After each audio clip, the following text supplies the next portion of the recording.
The title of my talk is Vedic Sound and Chakras. And let us start by understanding what are the 4 types of sound according to the Vedas. There are 4 types. The first one is called para or eka, which means without duality. It is a state when the gunas, the modes of material nature, are in equilibrium, and all forms of letters originate from para. In para, there's nothing but consciousness. Now, the next stage of sound is called pashanti, and it has this one has a duality. It goes from eka to va. The state when 3 gunas become unequal, and then consequently they start producing sound. The next stage is called madhyama, and it has 2 forms. It has the gross and the subtle. The gross has the 9 groups of letter, but these letters don't really exist. They're only representation of ideas from them, it is said. And the subtle is that sound which differentiates these 9 letters and is the cause of the gross. And finally, there is the vaikari, which is what we generally understand as sound.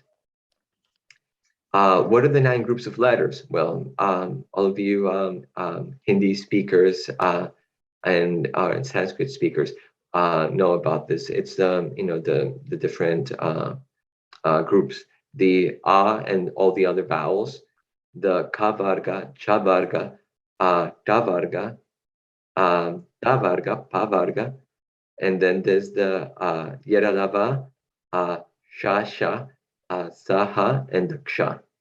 Now it is said that the ksha down here, that's the bhokta. It represents the bhokta or the enjoyer, and then there's the davarga up here, and that one represents the bhoga, the enjoyment.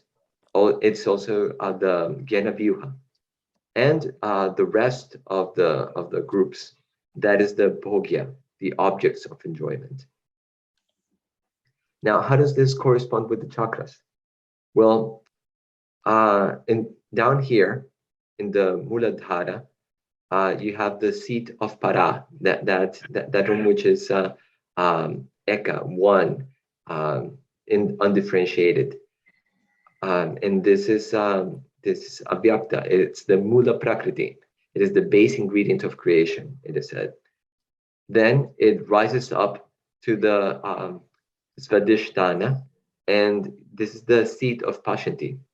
It is said that this is the where the rajas starts, and the willpower, the ichha shakti, is added to it. Then it goes all the way up to the anahata, which is the seat of the madhyama, and here is sattva, gyan, knowledge, jnana is put in there, and finally it goes up to the vishuddha, and here is where the seat of vaikari, tamas, action, kriya, is found. So now, how does the sound progress in here? Well, it starts in para, down here in the Muladhara, and sound first arises there, and it is motionless. It is the abhyakta stage of sound. The gunas are in equilibrium, and there's nothing but consciousness. Then it rises up to the svadhisthana, and there it is called now pashanti, and it unites with the manas, with the mind.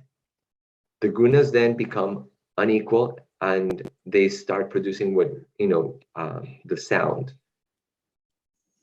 Then this rises up to the anahata and joins with the buddhi, with the understanding, and it is the hiranyagarbha stage of sound.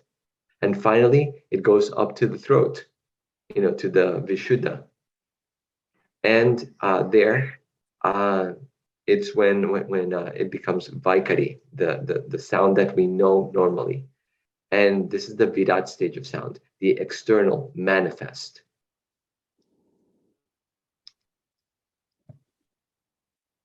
So what are the stages of the universe that this corresponds to?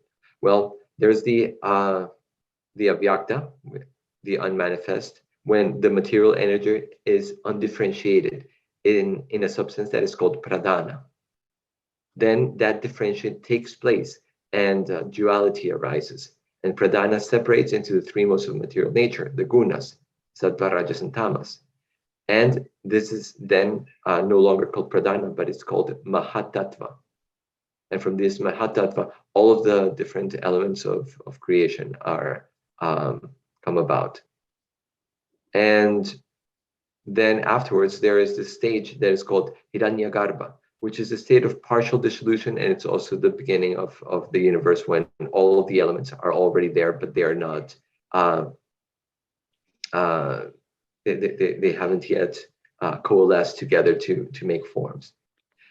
It is also a state when the planetary systems that are below Maharloka, which is the planet of the Prajapatis, are destroyed. And this happens every night of Brahma, with which is every 1,000 Mahayugas. And then finally, there is the Virat, which is the full manifestation of the universe, where we are at this moment in the stage of the universe. This will later correlate, and we'll see, with the states of consciousness, which is the Pragya, Taijasa, and the Vishva. The Pragya is the stage of deep sleep. Taijasa is a stage of sleeping, but where you are dreaming. And the Vishva is when you are awake. So the way that that you see these correlations generally done in different Vedic texts are the para is which is a state of sound, which is avyakta. All the modes of material nature are, again, totally equal. It's the stage of the universe, and it's also the state of deep sleep. Pashanti, it doesn't say much about it in terms of state of consciousness, but in terms of the creation, that's when there is the Mahatattva. Madhyama, which is the state of dreaming, is also the state of partial dissolution, or Hiranyagarbha, for the universe. And finally, the Vaikari, which is the external form, when the universe is Virat, it's going on where we are right now. It's also a state of consciousness where we are awake. So some things to look into here. One is that the universe is seen as a living entity. It is not just a whole bunch of stuff out there. No, it is seen as a living entity that is made up of a collection of individual consciousness, matter, etc. Here is an example of the brain cell, and also the current models of the web of the universe, where each one of these little points where you see in this graph is actually a whole galaxy. Another thing to look into here is that universe also has states of consciousness, as it is seen as a living entity. And so it has its different stages. So when we talk about the different states of consciousness, these are the different stages for the universe. Then we see that there is an intended connection between the creation and evolution of the universe and that of sound. This is especially important for those who try to utilize the power of mantra to manifest things in the world. And we will talk a little bit more about it in just a minute. And finally, there's the chakras. There's an important connection that you want when you want to manifest something through the mantras, and the whole manifestation goes through also the chakras, which are the different gates in our body for energy to come in and out of. So what are the different types in the tantras? Well, there are those that are based on Matrika, those that are based on Sanskrit, and the Shabar Mantras and Shabar spells. The Matrika is discipline that is based on tantric metaphysics, and it helps to connect with deities, accumulate energies and doctrines of different deities, keep an enormous volume of information and power in a compact form, and to extract information and energy at will for achieving those various results, basically creating something and then releasing that energy. The Matrika is said to express itself through the phonemes of Sanskrit, which are written down in different ways. They can be written down in Devanagari or in so many other scripts, but the phonemes are still Sanskrit.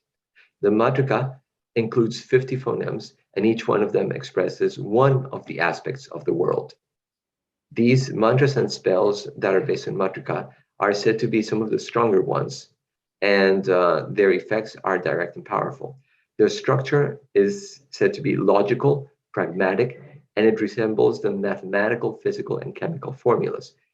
Also very similar to computer programming in its logic and creation and how it works. Then there are those mantras that are based on Sanskrit. They're filled by the powers of the ancient gods, ancient seers, and ancient masters. It is also a language and structure. It is said that its language and structure are a little bit less like a computer programming than the Matrika. So the Matrika is the one that is more like mechanical. Like the Shabar mantras, these are composed in other Indian languages, not just Sanskrit. And these languages, they are created by the masters of mysticism and magic for solving professional special tasks. In theory, these Shabar mantras and Shabar spells can be composed in any language. They can be composed in English, Spanish, Ukrainian, whatever. And they can be written in languages that are passed to mystics by non-human beings, or a mixture of several languages as well. So language is not a real thing here. These mantras and spells, however, in order for them to work, they must be blessed by, they're said to be Kali, Bhairava, or Guru. Again, this is all from different traditions. And when using them, it is very important, one, to understand their sense, the presence of energetic transmission of the power of the mantras and the spells from the gods and the guru. The person who's doing it, they should have respect for the gods and the guru, and there should be an understanding of the tasks for which these mantras and spells are applied. So in conclusion, there is much to research about Vedic sound, chakras, mantras, etc. And we have to evaluate from inside the tradition, using the metaphysics of Tantra and Sankhya and Vedanta. And it's sort of like anthropology. If we do like the early anthropologists, that they would look at, for example, the early anthropologists of India would look at India and go, oh, these are, just Aborigines. They're not like the British, who are so cultured, etc. But they could never get into the knowledge of India like that. You have to actually go into it and accept, all of these new paradigm, at least temporarily, so that you can understand that culture better. Modern science, however, can help elucidate the mechanisms that make this work. Thank you very much, and this concludes my presentation. I will now entertain some questions. Thank you very much.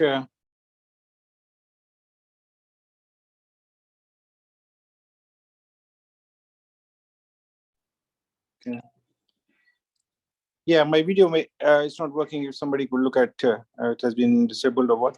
Yeah, so now I think thank you very much, for beautifully explaining about chakras, mantras, and consciousness, how they are connected with. Now I think and you have very well kept your talk confined to the time limits, right, more than that. Thank you very much for that. And now we will open the session for question and answers. If there are questions, we'd like to take them up.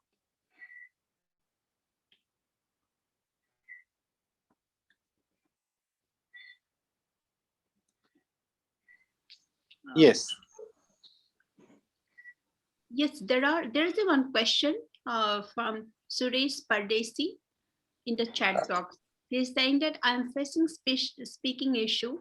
I stammer when I speak. How can I balance my chakras so that I can speak fluently? Because speaking not only related to speech organs, but also with mind. Would you like to answer something? Okay. Well, there's there's a whole science, to this. There are speech pathologists actually here at the University of Florida, where I'm at. There's a whole major, and there are people who study this very, very much. I know of a person. His name was Bhaktitirtha Swami. He had generally a problem of speech. Also, he used to stammer when he was a child, and as much as he could, he would try. He couldn't, except when he would speak Shastra. When he would speak Shastra, things would just seem to flow. It just seemed to flow.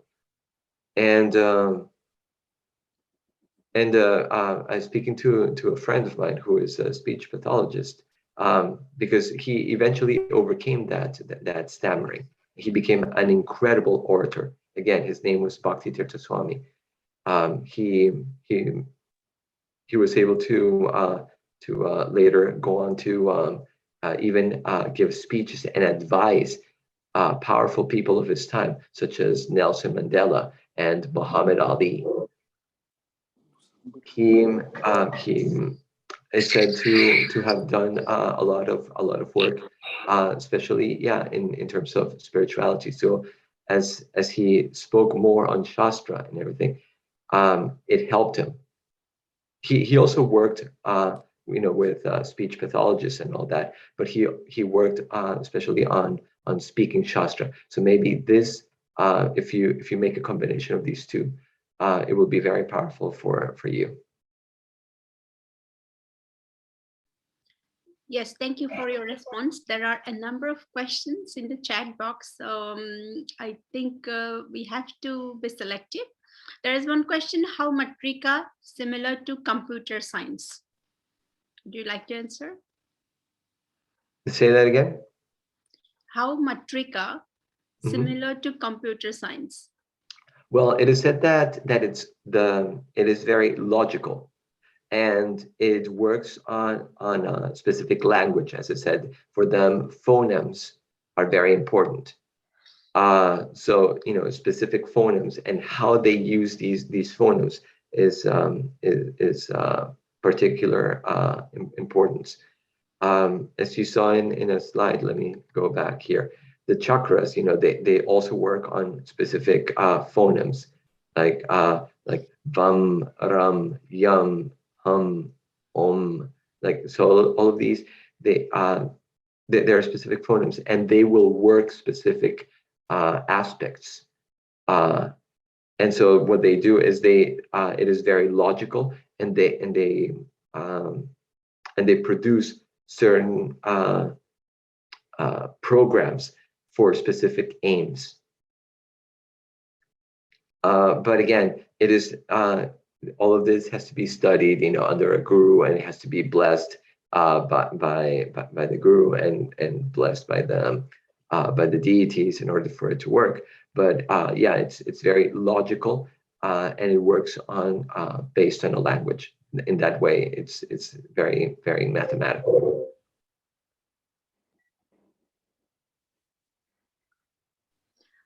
Since connecting to the Supreme is a divine journey, while by enhancing the body chakras by means of different sounds is a part of the one of 5 sense object, is not it a contradiction? Because I studied that the Supreme is above material senses and sense object. Please explain. It is quite long and complicated question, but maybe you can shift to another question. Can person talk telepathically if chakras are activated? Okay, so that was like two questions. So let me address the first one. So yes, it is definitely God is above, Krishna is above all of these other, matter and all of these things. But we have to connect to him somehow, right?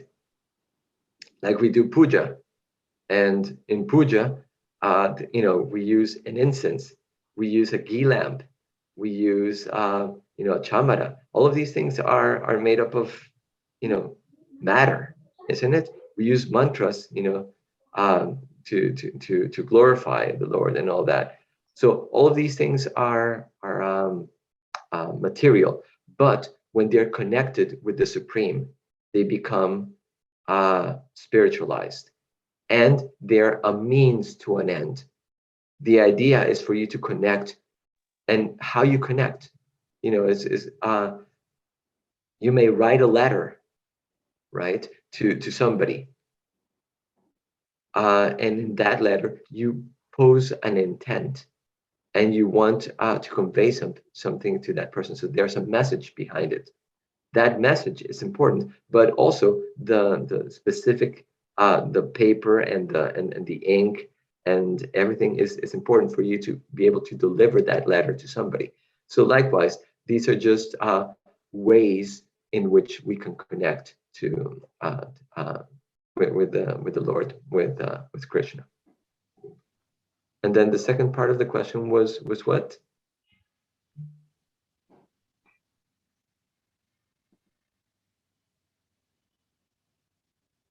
Sorry. Can person talk telepathically if chakras are activated? Chakras are always activated. They're always working in our lives. And can a person talk telepathically? Yes. People even do it sometimes unknowingly. There are cases in which people have been able to talk telepathically without like working on these things. Obviously, if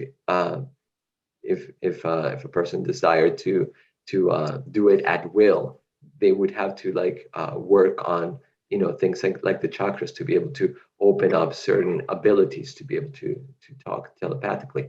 But yeah, that's how you would do it.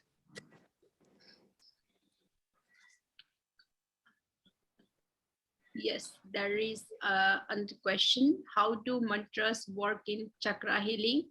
What are your suggestions on how it can be practiced? Secondly, how are mantras connected with consciousness?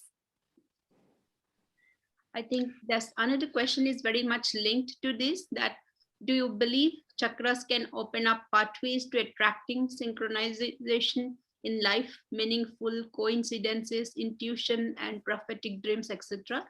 And law of attraction and manifestations are based on how strong our chakras are. Well, as I mentioned, the chakras, they're always working on us. The question is, like how do we use them? How to be able to acquire certain things and all that. Generally, there's a whole science to this, and at this moment, I'm just beginning to look into it like deeply in my research.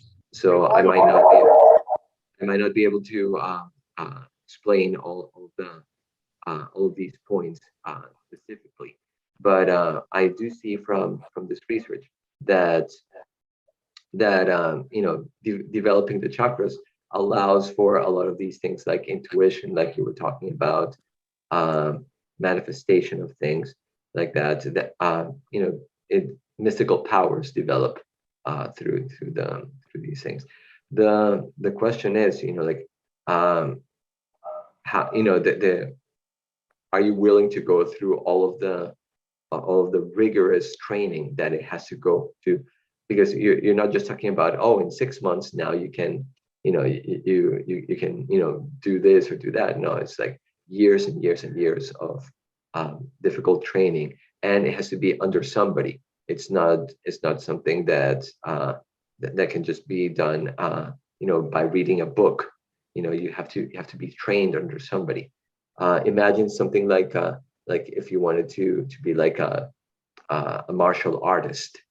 A martial artist doesn't just become a master in just a few months. It's a very long path, and you have to train rigorously every single day until you begin mastering all of the different techniques that are given in there. Right, so thanks a lot.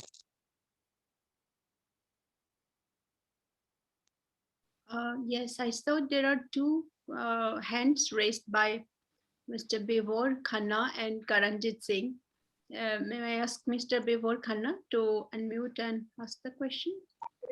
Yes, first of all, I would like to congratulate Dr. Mariko. It was a very nice session. Sir, I have a question for you. Sir, basically, I am doing my undergraduation in physics, and I just have to know that you have also done Ph.D. in physics. Sir, why? What do you feel that after studying and giving so many years of your life in physics, which scientifically explains the laws of nature, and then after that uh, exploring this side uh, of spirituality, so how was your journey from scientific to this part, spiritual, and what differences do you see? Well, for me, I started doing I started doing my PhD in physics, and I loved every aspect of it. There are so many interesting things like information theory, like quantum field theory. It's really amazing. Also, general relativity. All of these things open up worlds of possibility for us. And I love that. But I was also aware of the fact that science can only take you so far. There's a limit to how much science has explored up to today. That the reality is much bigger than what you can encompass within the current theories of physics and science. So I was always open to the opportunities, to the ideas of things that had to do beyond science. I wanted to understand reality as a whole, and what I found was in the Vedas, it just opened up a whole universe for me. And my scientific training has now helped me to have a critical mind to look into these things, a very logical mind to understand these things and try to view them in a way that can be accessible to people, and also especially to scientific minds like mine.